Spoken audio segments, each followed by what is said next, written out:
In this podcast, I'm going to encourage you to stop, pause, and reflect back on your creative journey, no matter how long or short it has been. It's such an important task to do every now and again, to reflect and really take notice of the person that you are becoming by being a creative, by noticing the things around you and what you create and how you translate that into something, and noticing all the people you've met along the way and everything it's brought you and taught you. So that's what we are talking about in today's episode, because next year marks our 10th anniversary. And so I'm in a big phase of reflection. At the point of recording this, we're coming towards the end of the year. So I'm also reflecting back because I'm planning for the year ahead. I'm also planning for my next 3 to 5 years. I'm in a big season of change right now. And so I know for you might be in a big season, a small season of change as you navigate your creative journey as well. So in this episode today, I'm going to share 3 of my takeaways from my reflections so far. And I encourage you to reflect back and take your reflections at the end of this as well, what your top 3 would be for yourself. So 10 years ago, right now, at this moment, I was getting ready to launch United ArtSpace. And back then, I had no money. I had no idea how I could help artists. I had no idea about technology. I didn't even know what a webinar was. And I was terrified. I have to say, I was terrified. But I had this vision to connect artists and to help artists. This was always something that I kept repeatedly saying, is I want to help people, I want to help people. And I didn't actually know how, but I knew I wanted to be in the creative industries. And one of the things that led me to set up United ArtSpace well before the 10-year was really thinking about how I wanted to live, how I wanted to feel. I knew I wanted to be self-employed. I knew I wanted to do something online. I wanted to work on my own terms. I had babies at the time. There was my own mental health things that I wanted to work around. I have ADHD. I struggled some days to concentrate, all those things. This is what I was creating, something around that. That was my why. And this has been one of the biggest lessons actually for me, is the why is my fuel, the power, and then knowing my who gives me direction. So I got very clear on my why I want to do what I do for myself, and what kind of life I was attempting to create. And I knew I wanted to be around artists. I knew I wanted to be in the creative industries. And so that's what then led me to start to build United ArtSpace. And it wasn't that I just had the idea to create the platform and build what it is today.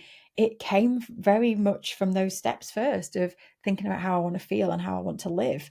That then led me to the crumbs that I followed that became United ArtSpace. And so having then the vision of creating a space to help artists became the launch of United ArtSpace online. And I started with a virtual art studio and used to do art challenges. And so at the beginning, it wasn't about making money. It was very much about creating something that I absolutely loved and adored. And I think this is key.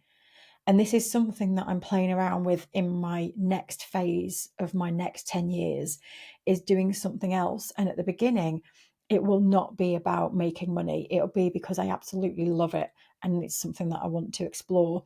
And when I first launched, and I'm not going to leak out what it is yet, it's about just doing it for the fun of doing it. And I truly believe now, having set up United ArtSpace, that that's the seed that will grow into something if it's meant to be something, and it will make money eventually if my heart and passion is still in it.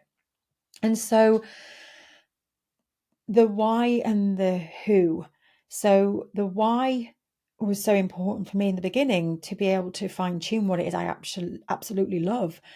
And that led me to build United ArtSpace. And then to make United ArtSpace successful, it became this fixation on the who. And so my why translated into the United ArtSpace, the what. And that needed to be for someone in my eyes, I was creating it for other people. And so, and this goes for anything that you create, for your art, for books, my platform. My who became everything, and they still are today. And I'm doing a lot of work right now on who I want my who to be moving forwards, and how I can help those people that I want to work with. And that then became my obsession, really understanding my people, who I want in my world, what I'm creating for them, how is it going to help them. And I literally spent 3 years on my why, my who, my why, my who, and then the what, and really, really paying a lot of attention on those two things, especially the why and the who. And it took me 3 years to get to a point where I was making money. So eventually I realized it was something that I wanted to do full time. And then it became then a purpose of, okay, I need to monetize this, but still retain the passion. Don't want to just sell for the sake of selling because I need money, and I did sell that way for a while, and it wasn't good, getting back to the passion and why I believe this is important, and why then I have this platform and how that's going to help other people, and getting behind that every day is what then led it to become a success in the last 10 years. And it really has. We've literally had more than 150,000 people sign up for our online events. We've sold thousands of courses and memberships, and it's impacted so many people in ways that I still can't believe today. The messages that we have, the way we've united people from all different walks of life, from addiction to people who are doctors, to people who don't have an education, to people who are neurodiverse, and all of these gorgeous different types of people who may never have crossed paths and have, because of the power of art. And so this became the fuel. And so in those early days when it wasn't working out for me financially, the why is what kept me going. And it still is today, and when things don't go well, and I've got to say, my road has been bumpy. Sometimes we've done really well, sometimes we haven't. I've made some really expensive mistakes along the way. I've got in my own way and sabotaged things, which is going to be another lesson I'm going to share in a minute. And so having that why to hold on to, like, why am I doing this, has been essential for me. Number 2 lesson for me has been, if I could give myself advice back to my 10-year younger self, I think one of the things that strikes me is to not watch what everyone else is doing so vigilantly or in a way that sabotages my own desire to do something.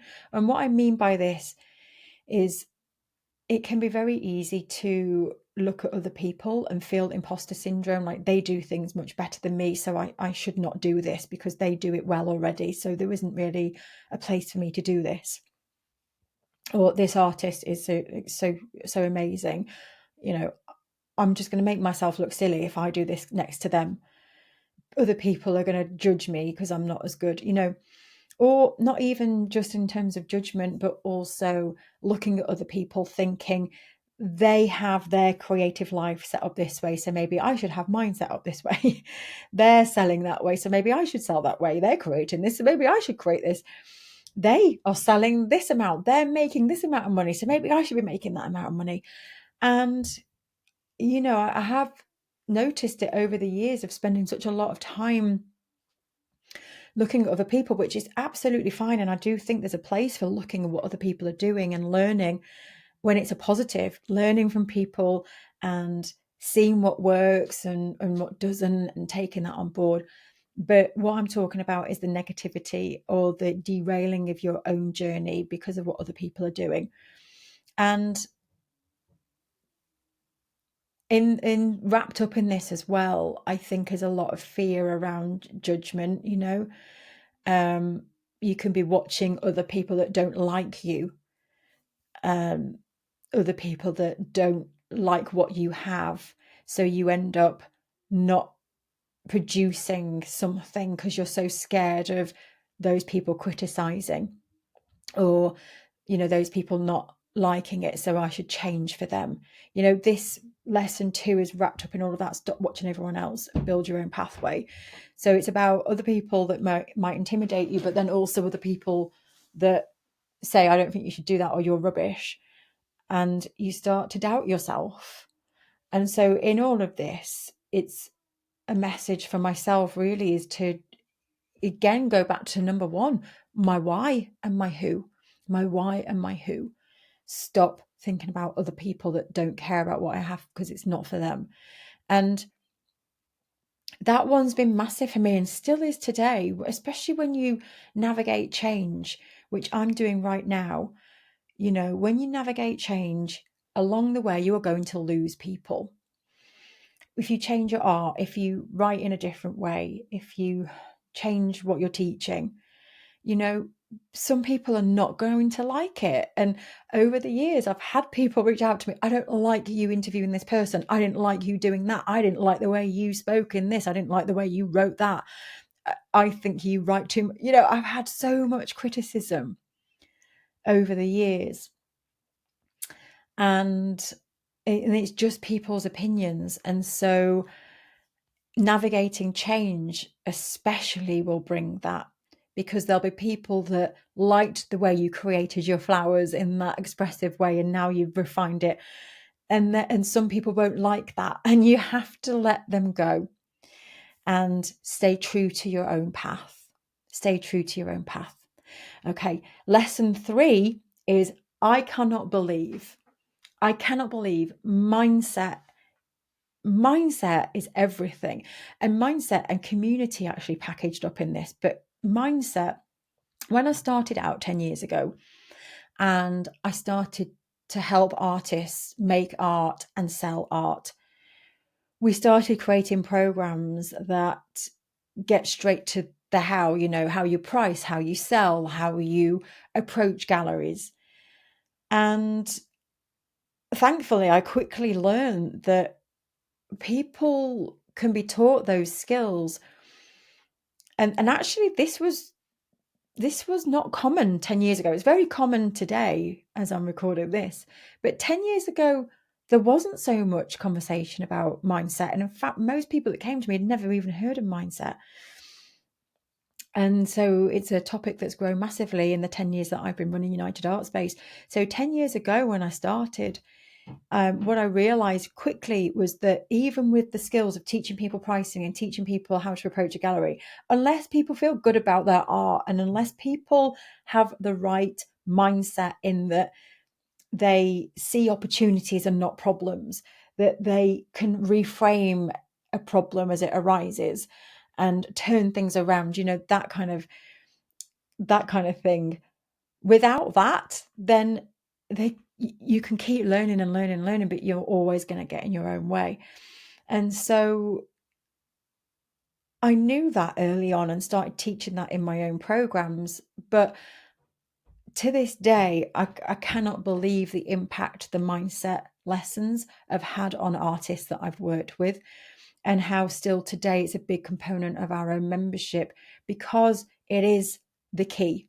Mindset is key. Mindset is absolutely everything as it relates to you getting out there and creating art and being a creative and feeling confident and joyful and attracting abundance and finding your people. Most of that is related to your mindset. And that blows my mind still today, how important it is. And so, yeah, they're my three takeaways. And tied up in that last one, before I wrap up, the mindset is that part of that is having the right people around you. That's important, and that contributes to mindset. If you've got the wrong community and the wrong people around you, it impacts your mindset. People are everything. People, people, people. And so, I mean, that overlaps with my last one about the why and the who. The who is a massive component. And so that's my three top level takeaways. I'm still exploring. So as we celebrate 10 years, we have our 10th anniversary in-person event happening on the 17th of April 2026. And we would love for you to join us in person and attend the event. The link is below. We've got a day full of really covering how you want to live, create, and become. And the day will be structured with 3 talks from artists, myself, my friend Sharon, my friend Meg Hawkins, who are artists, ceramicist.